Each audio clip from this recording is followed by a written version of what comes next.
All right. We're all good to go? Good.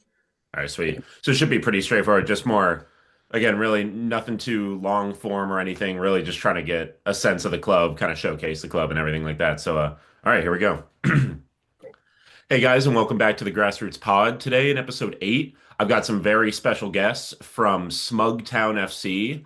Welcome, fellas. And first off, I want to let each of you introduce yourselves a little bit. So we'll go with Adam first, and then we'll go with Corey. Explain kind of your role at the club and how you sort of got involved.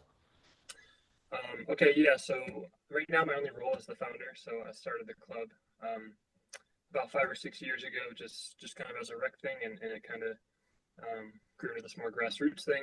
And right now, I'm just a fan actually. So I'm big fan from the sidelines and stuff like that. But yeah. And then Corey, how you get involved as the GM. Yeah, no, I'll say Adam and some of the coaching staff kind of brought me along 2 years ago. I'm originally from the area where Smugtown is based out of Rochester, New York. And I was actually previously playing for another club out of Buffalo. And so when I moved back to the area, they quickly connected with me. And Adam was very quick in letting me assist with some of the operations last year, as far as some of our media relations aspects. And then I was very excited postseason when he asked me to kind of step onto this larger roles, helping kind of facilitate the team and the operations side. So yeah, I'm excited. It's growing. It's we got some strong grassroots here in Rochester, so it's all good. Mhm. And then, so for Adam, more in terms of the founding. So, what was the process of founding a club? Sort of what level did you guys want to start at? What were some of the things that kind of stuck out to you about doing something that I know personally, like so many people dream of doing, kind of founding your own club, having that ownership of it, and kind of just being able to do your own thing. So, what was sort of that process like? I'm just really curious. Yeah, we got a cool story. So after I was in high school, I went to community college in Batavia. So it's about 20 minutes away from Rochester. I was playing for the JUCO school over there, and me and some teammates, we go to Rochester once a week to play in this indoor rec league at this spot called the Sports Garden here. And it really started out like that in 2018. 2019, we joined this league called the RDSL. Stands for Rochester District Soccer League. The closest thing I can compare it to is like the Midwest Premier League, just a lot lower. But it's a really cool league. It gives us a lot of autonomy as owners, and I just thought, this is something I really enjoy doing. I would, like to do this at a higher level someday. I had no intentions of doing it when I did it, but we had a few UPSL teams popping up in the area, and I thought maybe when I graduate college, this could be something I do. Because I was going to college in Florida at the time. After JUCO, I went down to Florida. So I put an interest form in with the league, and I told them like, hey, I got 3 years left of college.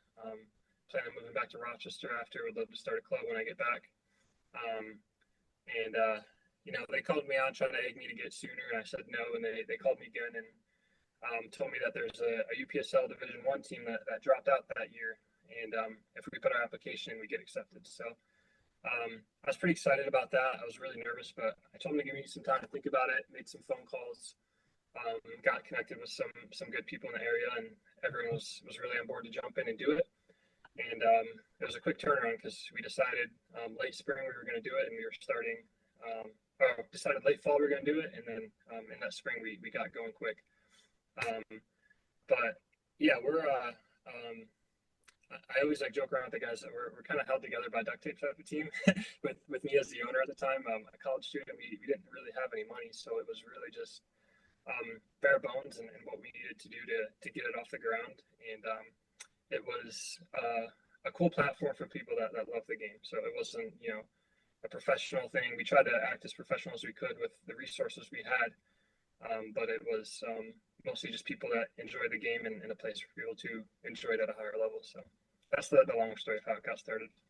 Yeah, I've noticed that in interviewing a lot of the founders and people high up at these clubs, it's a lot of it's you do what you can with what you have. So it's Yeah. that's it's kind of the beauty of it. So it's for Corey, I'm always fascinated with the kind of general manager, the team building part of a lot of these semi-pro teams. So, kind of a basic question, open-ended, but what goes into constructing a roster? Like, where are you pulling players from? Where are you looking to in regards to location, level, and how do you try and attract some of that good talent? Um, you know, I one of the things that I've really taken over the I'll say last year in general, is that, if people who know I'll say the Rochester soccer landscape, um, over like the last 10 years, if you look at USL, UPSL, MPSL, out of the last 10 years, I want to say it's roughly about like 7 years where you can find a championship across those leagues within Rochester. Um, so for me, it's like I know Rochester has some solid footing as far as players and products that can be put out on the field. So for us, it's, are we looking at, colleges? But are we also looking at places that, people won't be looking? Like I know, like for myself, I've played JUCO, and I transferred to a Division 1 school. And then I actually, after that, end up only playing for club soccer. There's talent in these club soccer leagues and club soccer teams at colleges, and there's talent within just adult leagues, at these regular pickup things. So it's really, if we're investing time to kind of track these players down, which we have. We kind of just held one of our first open tryouts last month, and we had a wide range of players as far as, college kids that just, played club soccer, just play in the local pickup sessions around the area. So, for us, it's not, it's going to sound really corny. It's like a Herb Brooks kind of thing where we're not looking for the best players, but we are looking for the right players, and they're out there. So, we're not shying away from the the top places to look, but we're also not, minimizing the small places where people may be hiding. So, Hmm. Yeah, it's those diamonds in the rough. It's oh, 100%, 100%. Yeah. And then, so for Adam, kind of off that with the Rochester identity, one of the beauties of a well-run grassroots club is that connection with the community. And I know, like, looking at your guys' website, you're very much about, like, hey, it's the local team. Like, you're really buying into that. So, how much of a part of the club's identity is that sort of tie to Rochester specifically, but just the region in general, and really, the pride in representing that? Mhm. Yeah, I think a big part of that is our branding. A lot of people turn their heads when they hear the name Smugtown, and I love it. But Me the included. name, When you hit me up, I was like, whoa, what's Smugtown? Yeah. yeah, it's got a lot of meaning in Rochester. So in the 40s or 50s, there's a book written about us called Smugtown USA. Just it was about a lot of the business stuff going on in Rochester. Um, and at the time, there was a few other teams in the area, and when we were getting started, I was like, man, we need something that's Rochester, but not something that's already taken. And when I came across Smugtown, it was just super niche. I think most people in Rochester don't even know about it. Um, but yeah, we're really proud of Rochester and being from Rochester. The badge and the colors they all have to do about the city and the even the book. So yeah, we're proud to be from Rochester. That's a big selling point. Even like our old logo, it was the skyline, the area code. We still have an area code at the top, but yeah, we're proud to be from Rochester, and we love the brand identity that comes with that. So It reminds me a lot of the in Knoxville, I got the jersey up there. It's their whole supporters group and stuff is the Scruffs, and it's all like very scruffy, and it's because they're just very petty, admittedly petty, over some reporter when they were having like the World Fair there or something, mhm. called them like a scruffy little city, and they kind of took it a little bit like the wrong way, and they now that's like their entire identity. They have it on jerseys, they have it all like so. It's I always like hearing those little stories at any level. It's like cool to have that representation in the actual community. Yep. Um, and then, so for Corey, what are some of the biggest challenges that come with the operations side, like with being the GM at a club like this? I mean, it could be anything from travel, scheduling, like player acquisition, like whatever it may be. What are some of these challenges that you're kind of seeing? Yeah, it's a good question. A lot of it is trying to showcase that we are a professional team. And again, obviously a lot of people know the landscape of like the soccer in America with MLS, then USL. Some people kind of shy away when they hear like the UPSL and PSL teams, stuff like that. So for us, I think a real challenge is trying to show everyone that, while we're a small professional soccer team, we are a professional soccer team in that, our biggest key indicator is the product that we put out on the field as far as players and talent.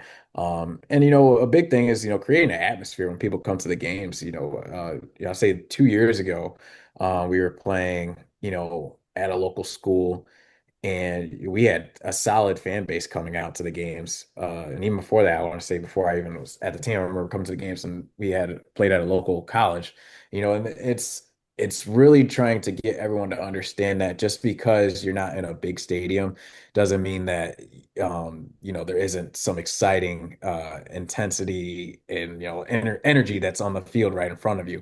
You got local talent that has been homegrown and you continue to watch them play each year right in front of you. So I think that's a big thing that I would say is a real challenge for us is to just kind of showcase that, while we're not, the Rochester Rhinos or some of these other teams, we're Smugtown Football Club and, we got something to say. That sounds corny, but that's the truth. No, it's yeah, I get it. What have you noticed kind of, and this could be for both of you, with the Rochester Rhinos? Do you see any sort of carryover? Like, have people, I get it's like a different sort of level at this point, but it's more, do you see people kind of almost like coming over and still keeping that soccer interest? Or is it more of a like, I'm just curious how that dynamic is. Because there's so many teams that have like current professional teams. Like, I just interviewed a guy with a Naples United FC, and they're like, they have a current team in the city. So that brings a weird dynamic. What's the kind of dynamic, if any, of a team that folded? Yeah, I guess I'll hop on this. I don't think a lot of people realize like how big of a soccer city Rochester actually is. Even it's a shame we don't have a professional team. But me in my background, so I've lived in Pensacola where I went to college. I live in Asheville, North Carolina right now. Um, and I think something that's underestimated is just the volume of soccer in Rochester. Like every suburb, every little town here has their own youth team. We have the Rochester District Soccer League with 30 30 adult teams. There's so many colleges in Rochester with teams. I like to think maybe that might be an effect of what the Rhinos used to be. I kind of hopped on the scene at the end just because I was younger and got to see the aftermath of the Rhinos. But like growing up, I grew up in Scottsville, New York, just outside of Rochester, with 2,000 people, and we have six youth teams coming out of a town of 2,000 people. You just don't see that in other cities. So um, I think that's a really cool aspect of what the Rhinos used to be, and there's a lot of pride about the Rhinos here. There's that niche group that still really likes the Rhinos. I think a lot of us would love to have the Rhinos come back, even if that would be it wouldn't even I don't think it would be considered competition for a club like Smugtown. I think it would help the area. But yeah, the Rhinos. There's a lot of pride in the Rhinos with the soccer community still here, even though they're not a club anymore. But you'll still see jerseys at some of the games sometimes, so it's pretty cool. Oh, that's cool. And just again, more like with the team sort of thing. What have you guys seen being in Rochester? Do you notice a lot of with the professional teams? Is there a lot of USL interest in general, or is it more, Red Bulls, New York City FC kind of thing for a lot of the ones that want, the MLS or the USL kind of fandom? I think the people would rather have there be a local team. Yeah. There's the team Flower City Union. They're a really well run organization, and I know that they're you know always trying to be at the highest level they can. They have a good backing, but I'd say for the most part, people are a lot more interested in the local soccer than something in New York City or something like that. Um, but yeah, there's definitely interest in what's going on, even in Buffalo. The next city over. We're pretty close to them, seeing what's going on there. But I do think there's a lot of interest in local soccer in the area. Hmm. All right, so last one for each of you. I really appreciate your guys' time. It's so this one I actually had originally for Andrew, but th this kind of applies to you as well, Corey. what are some specific characteristics and attributes? You look at leagues, whether it's the top leagues, like Premier League, there's a certain style. Then you go, German, you need a little bit more of a physical play. Like there's all these different kind of things. So in regards to the UPSL level, what kind of player do you look for? Is physicality more valued than speed or vice versa? Or is it, very tactically based? Like what do you look for that you've seen success and want to have continued success in building that team? Yeah, for me, and this is just my experience, I've been around the league since I want to say 2018, and the first time Western New York had a division was 2018. And since then, one, not only the league, but the division has grown tremendously. And so coming from Smugtown and like I previously played for a team FCY New York out of Buffalo, where you will see the best teams in the league are have the players that are constantly locked in. And what I mean by that is that they're the way they think about the game isn't just moments of individual talent. It's being able to, this player makes an off-ball run and drags their defender out of place, creating space for someone else. It's like these small little details that a lot of times US soccer overlooks. But the best teams in this league that usually end up making the national tournament or the division championships, yes, have physicality, yes, are aggressive, but it's their knowledge of team camaraderie, um, and how they play together efficiently and sharing the ball, which obviously is very simple to say, but you watch any team that ends up making it to their division championship or even national tournament appearance, they're the way they think about the game is 10 times quicker, 10 times more efficient than some of these average teams throughout the leagues. But I think that's what really sets the most dominant teams apart is the IQ level. And to like just kind of share, just a lot of people overlook the UPSL and the players in it, but there's players that get MLS call-ups. And like example, there's one that just got called up for Charlotte FC, I think. The team that I just shared from FCY, they have a kid that plays for the Yemen national team. We played a team previously in Buffalo, but they're from Canada, and they had a player that made the Bahamas national team. So it's these players, and yes, the coaches that are enhancing the game, but also enhancing the level IQ of their teams and their players. So again, that's what kind of sets these teams apart to, make a real impact. But it's a little Mhm. long question or answer. No, I appreciate it. And then, so lastly, for club founder, for Adam, what do you see in terms of the future of this club? Like, not necessarily, this could be, later this year, this could be a decade from now, especially when, you guys started off, like you had said, it was very grassroots. It was not a ton of money, really just kind of out of college doing it. What do you see for the future of the club down the line? And take that in whatever direction you want. It could be on the field, it could be off the field, however. Mhm. Yeah, I guess you can. I guess I'll have Corey answer after this. What he's saying because he's actually the guy running the show right now. But for me, we did have a time where we had some aspirations to try to go higher. Especially like in our market, we wanted to be the team in Rochester, like the biggest team and all that. But after exploring some avenues, we just became really content with being a really well-run UPSL team. So I think we're very happy with the UPSL and being in the UPSL and at this level. And at least when I was still there, the goal was let's be as professionally run of a UPSL team as we can. So create a good game day environment, make it a place where players want to play, and have an identity with their brand, and being proud of that. So I say that was the goal. I don't know, Corey, do you want to chime in and say if that's changed at all? No, I mean that's definitely, at least again, Adam is the founder, and we have a very strong foundation with Adam and everything he's done, and I don't want to change anything about that. And if anything, I want to maximize what that is. Like Adam said, we are a very well-run, well-operated UPSL team.